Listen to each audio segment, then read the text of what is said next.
ऋग्वेद के 10वें मंडल में जब आप पढ़ेंगे पुरुषाः सुक्ता के अंदर, तो आपको पढ़ने के लिए मिलेगा। परमेश्वर को पहचाने कैसे कि वो मेरे लिए मर रहा है, उसके बारे में लिखा है कि अश्वमेघ यज्ञ का घोड़ा जिस तरह से अलग किया जाता है, वैसा ही वो पुरुष भी जब बलि किया जाएगा अलग किया जाएगा, और उसके सिर पे कांटों का गुच्छा सिर्फ इसलिए रखा जाएगा ताकि आप पहचान पाएं ये है वो मुक्तिदाता जो मेरे लिए मरता। ये बात मैं परमेश्वर की कर रहा हूं, ईसाइयों की कर नहीं रहा। ईसाई की सुन के अगर समझ के सुनेंगे, आपकी समझ के बिल्कुल बाहर बातचीत है। एक ईसाई बोलता है, हिंदू सुनता है, कुछ समझ में नहीं आता। लेकिन जब एक पापी बोलता है मैंने उद्धार पाया, आप भी पा सकते हैं और परमेश्वर की जरूरत आपको भी है, तो समझ में आने लगता। तो इसलिए हिंदू मुस्लिम सिख ईसाई की चादर तो पहले उतार के फेंक दे। परमेश्वर चाहिए तो हिंदू को मिलेगा नहीं, किधर भी लिखवा लो।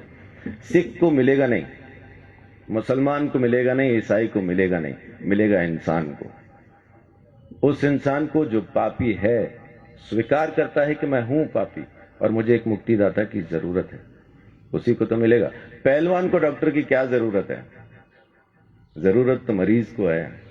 तो धर्मी को परमेश्वर नहीं चाहिए, परमेश्वर तो पापियों को चाहिए, और पापियों को बचाने ही वो जमीन पे आया है, यही उसकी मोहब्बत है। तो मैं अपनी बात को यहां खत्म करता हूं कि परमेश्वर प्रेम है। बाइबल के अंदर लिखा है, पहला यूहन्ना की पत्री में 4 अध्याय में लिखा है कि परमेश्वर प्रेम है। उसके प्रेम को समझेंगे तो आप अपने पापों से मुक्ति पा सकेंगे। दोबारा जन्म होना नहीं है आपका। माफ कीजिए, एक चीज ये छोटी सी क्लियर करके मैं अपनी बात को खत्म करूंगा, क्योंकि अपन को शैतान ने एक वहम में डाला हुआ है कि इस जन्म में नहीं तो अगले में मुक्ति हो जाएगी, इसलिए अपन आराम से बैठे। कहने वाले ने कहा था काल करे सो आज कर, आज करे सो अब, पल में प्रलय होगी, बहुरी करेगा कब। लेकिन शैतान ने बोला आज करे सो काल कर, काल करे सो परसों। इतनी जल्दी क्या पड़ी है जब जीना है बरसों। बच्चे, आपका नाम क्या है?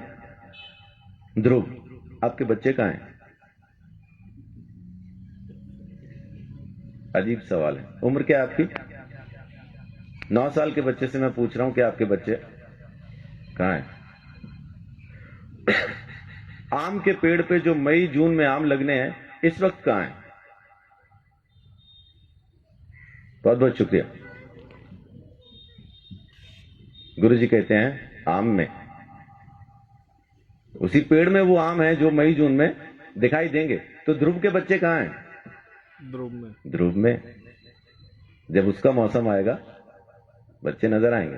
तो जब ध्रुव नहीं था तब उसके बच्चे कहां थे? पापा में। और जब पापा नहीं थे तब ध्रुव के बच्चे कहां थे? दादा में। जब दादा नहीं थे तो कहां थे? तो उनके पिता में, उनके पिता में, उनके पिता में।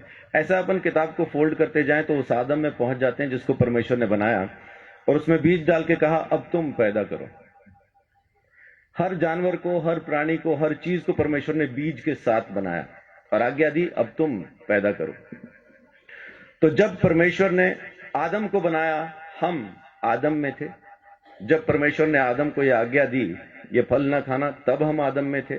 जब आदम ने आज्ञा तोड़ी तब हम आदम में थे। जब आदम परमेश्वर से अलग हुआ तब हम आदम में थे। इसी तरह से हम परमेश्वर से अलग हो गए। हमने किया कुछ नहीं, खाया पिया कुछ नहीं, गिलास तोड़ा 12 आना किया आदम ने, अलग हम हो गए।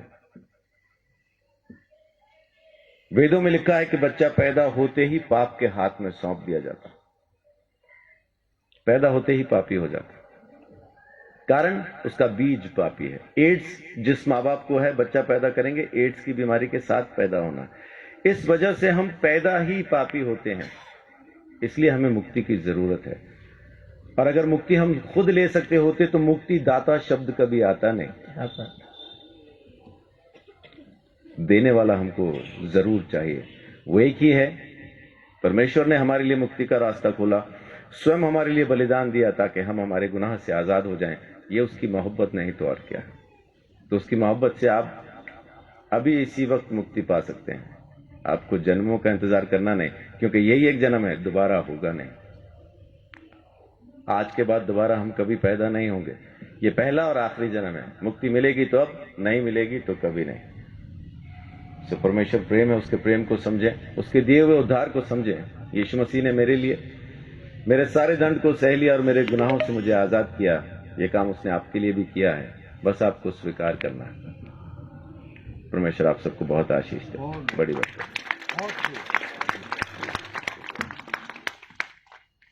बहुत बहुत धन्यवाद पास्टर संदीप चौधरी जी का। मेरे सवाल का इन्होंने बड़े सरल रूप में उत्तर दे दिया, और अगर यही चीज हम सभी के समझ में आ जाए तो हमारा भटकाव खत्म हो जाए। मैं इनका बहुत बहुत धन्यवाद करता हूं कि इस गुरुदेव के रचित सर्वधर्म सम्मेलन के अंदर आपने पहुंचकर इस उत्सव की शोभा बढ़ाई है। मैं आपका बहुत शुक्रिया अदा करता हूं।